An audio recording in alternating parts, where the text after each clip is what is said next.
میں نے جو آیت پڑھی ہے وَإِذَا قُضِيَتِ الصَّلَاةُ فَانتَشِرُوا فِي الْأَرْضِ، اور جب تم اپنی نماز مکمل کر لو تو رزق تلاش کرنے کے لیے اللہ کی زمین پہ پھیل جاؤ۔ یہ میلاد شریف چونکہ عظیم بابو کے نوکری کے سلسلے میں اور رزق حلال اور اس رزق کی تلاش کے بارے میں قرآن کریم میں ذکر ہے کہ جب انسان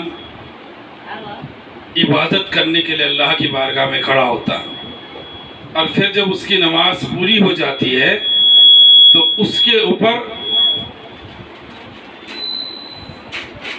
سب سے زیادہ ضروری چیز یہ ہے کہ وہ رزق حلال کی تلاش کرے۔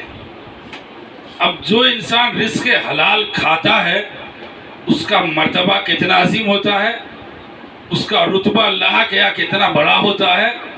اس رزق کے تلاش میں نکالنے والے گھر سے جب انسان نکلتا ہے تو اس کا درجہ اللہ کتنا بلند کرتا ہے۔ رب کہتا ہے کہ مسحور کا پسینہ سوکھنے سے پہلے اللہ رب العالمین ان کی مغفرت کر دیتا ہے۔ اب غور کریے، ایک انسان رزق کی تلاش میں گھر سے نکلا ہے اور جانتے ہیں رزق حلال کی کمائی اللہ کی بارگاہ میں نوافل نماز پڑھنے سے زیادہ افضل ہے کہ وہ اللہ کی بارگاہ کی رضامندی کے لیے رزق حلال کی تلاش میں گھر سے نکلے۔ اور رب کہتا ہے کہ فرائض و واجبات کو ادا کرنے کے بعد جب انسان رزق کی کمائی میں لگ جاتا ہے تو رب قدیر ہر کمائی پہ اللہ رب العالمین اسے عبادت کا ثواب عطا فرماتا ہے۔ صرف عبادت نماز پڑھنا نہیں ہے، عبادت روزہ رکھنا نہیں ہے، عبادت تلاوت کرنا نہیں ہے، عبادت حج کرنا نہیں ہے، بلکہ عبادت کے بہت سارے راستے ہیں۔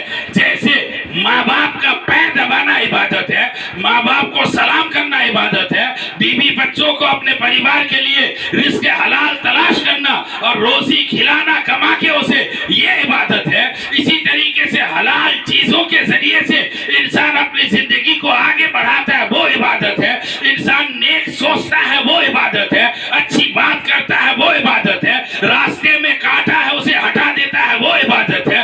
پتھریں ہٹا دیتا ہے، وہ عبادت ہے۔ اپنی بہن اور بھائیوں کی شادی کے لیے اپنی آمدنی میں سے اس میں خرچ کرتا ہے، وہ عبادت ہے۔ ماں باپ کے زندگی کو عیش و آرام میں گزارنے کے لیے اپنی زندگی کی کمائی اس میں لگاتا ہے، وہ عبادت ہے۔ ایسے 1000 عبادت ہے۔ اپنے بچوں کو نیک راہ پہ چلاتا ہے، وہ عبادت ہے۔ اپنے گھر والوں کو نیک راستہ بتاتا ہے، وہ عبادت ہے۔ ایسی کتنی عبادتیں ہیں جسے ہم عبادت نہیں سمجھتے بلکہ اپنے گھر کی ضرورت سمجھتے ہیں، اور رب نے اسے عبادت کا درجہ عطا فرمایا ہے۔ جانتے ہیں